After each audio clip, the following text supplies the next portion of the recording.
Assalamualaikum warahmatullahi wabarakatuh. Ketemu lagi dengan saya Jati Kinayungan di Daun Bambu Gapi Channel. Halo teman-teman, gimana kabarnya? Alhamdulillah baik ya. Dalam video kali ini saya ingin sharing, saya ingin berbagi cara yang saya lakukan dalam budidaya ikan gapi atau dalam berternak ikan gapi.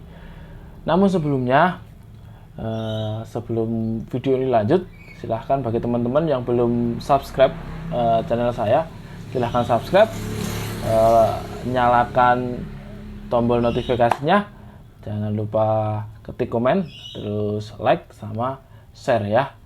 Semoga informasi atau sharing yang saya berikan ini berguna bagi teman-teman semuanya. Sebelumnya, masing-masing peternak, masing-masing breeder itu memiliki cara tersendiri, memiliki ciri khas tersendiri. Jadi mungkin cara yang saya pakai kurang cocok dengan teman-teman semua, itu nggak masalah. Tapi kalau memang teman-teman merasa cara yang saya pakai ini cocok dan berhasil ketika teman-teman praktekkan, jadi alhamdulillah teman-teman. Yang harus teman-teman lakukan adalah menyiapkan tempat budidaya. Nah, media atau tempat budidaya ini macam-macam teman-teman. Yang dipakai oleh kita di farm kita adalah yang pertama tank seperti yang ada di belakang saya atau akuarium. Yang kedua saya juga pakai box seperti ini teman-teman. Nah, saya juga pakai box seperti ini. Terus saya juga pakai ini ember. Nah, silahkan teman-teman, medianya apapun yang teman-teman punya, nggak harus sama seperti kita. Misalkan teman-teman punyanya styrofoam, silahkan pakai styrofoam. Kalau teman-teman punya kolam juga bisa dicoba pakai kolam. Jadi nggak perlu sama lah dengan kita ya. Semoga dengan media yang teman-teman pakai yang berbeda dari kita, bisa hasilnya malah bisa lebih bagus lagi kan. Sebelum lanjut ke cara budidaya ikan gapi yang kita pakai di Daun Bambu Farm, teman-teman harus punya ikan gapi terlebih dahulu. Jadi bagi teman-teman yang belum punya ikan gapi, silahkan bisa cari di breeder-breeder sekitar teman-teman, peternak sekitar teman-teman, atau seller-seller di sekitar teman-teman, bisa untuk mencoba belajar berternak ikan gapi. Ikan gapi yang sudah kita pilih tadi, ikan gapi yang sudah kita beli tadi, pastikan itu jantan dan betina teman-teman ya. Jangan jantan semua, jangan betina semua. Setelah dipastikan jantan dan betina, teman-teman sudah punya tempat seperti ini, silahkan cara selanjutnya adalah menyatukan ikan gapi jantan dan ikan gapi betina. Nah, di media yang teman-teman sudah siapkan. Kalau di Daun Bambu Farm, kita pakai tank dan juga ember untuk breeding atau mengawinkan ikan gapi jantan dan betina. Nah, dalam memilihkan, teman-teman bisa memilih strain yang teman-teman sukai, atau strain itu adalah apa ya, jenis ya, jenis yang teman-teman sukai. Misalkan teman-teman suka jenis solid, ya kalian bisa pilih AFR, ya ada juga Black Musco, Blue Musco, Green Musco dan sebagainya. Yang satu warna itu adalah solid, yang dua warna bisa HB White, HB Blue, HB Red. Terus ada juga yang jenisnya corak. Jadi silahkan teman-teman pengen ternak ikan yang seperti apa. Setelah kalian satukan ikan gapi jantan dan betina, kalian tunggu sampai betinanya itu hamil. Perutnya nanti akan mengembang, akan membesar, ya, akan membesar. Terus ada titik di anus ya, di belakang perut.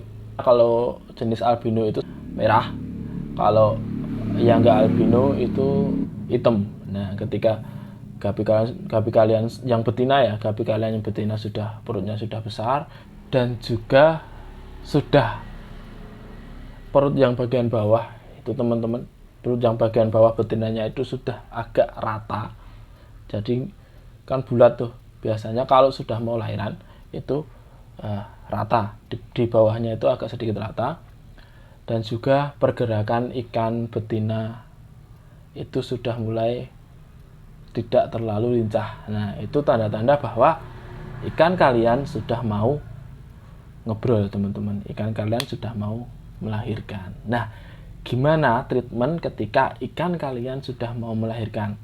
Sekali lagi, ini cara yang kita pakai.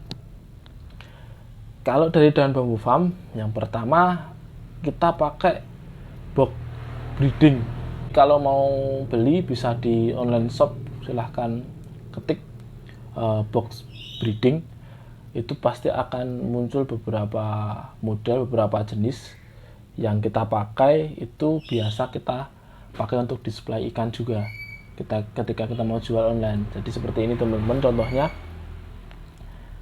penanganan betina yang sudah mau ngebrol, kita masukkan ke dalam box breeding dengan harapan ketika anakannya sudah keluar tidak kemakan induknya. Jadi untuk meminimalisir kanibalisme dari indukannya dimasukkan di box breeding. Pastikan box breeding itu memiliki lubang untuk keluar si burayanya. Kalau teman-teman nggak memiliki box breeding, teman-teman bisa menggunakan, nah ini juga masih saya gunakan nih teman-teman. Nah, apa ini namanya? Ceting ya. Kalau di tempat saya ini ceting nasi ya, tempat naruh nasi tempat saya. Nah, di sini ada lubangnya teman-teman. Nah, ini ada lubangnya. Ini biasa juga saya pakai. Nah, ini biasa juga saya masih pakai seperti ini. Jadi indukannya yang mau ngebrol itu saya taruh di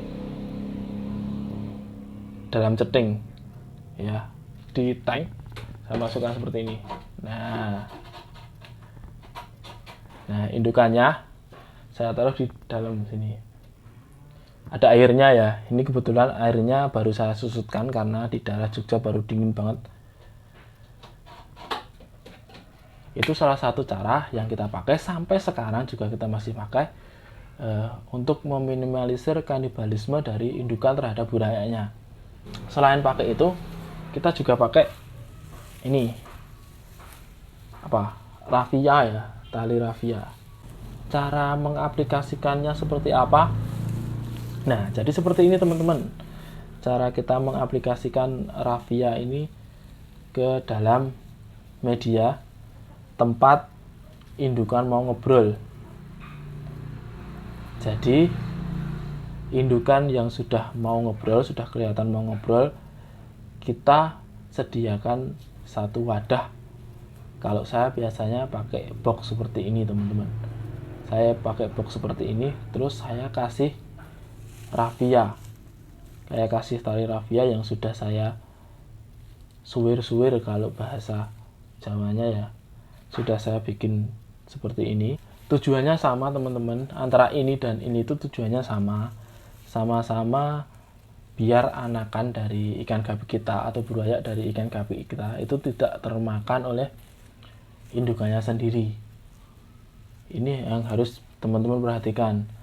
Tapi beberapa breeder memang tidak memakai box breeding, tidak memakai seperti ini. Bahkan indukan sama burayanya masih jadi satu ketika ngobrol dan tidak dimakan. Itu juga ada.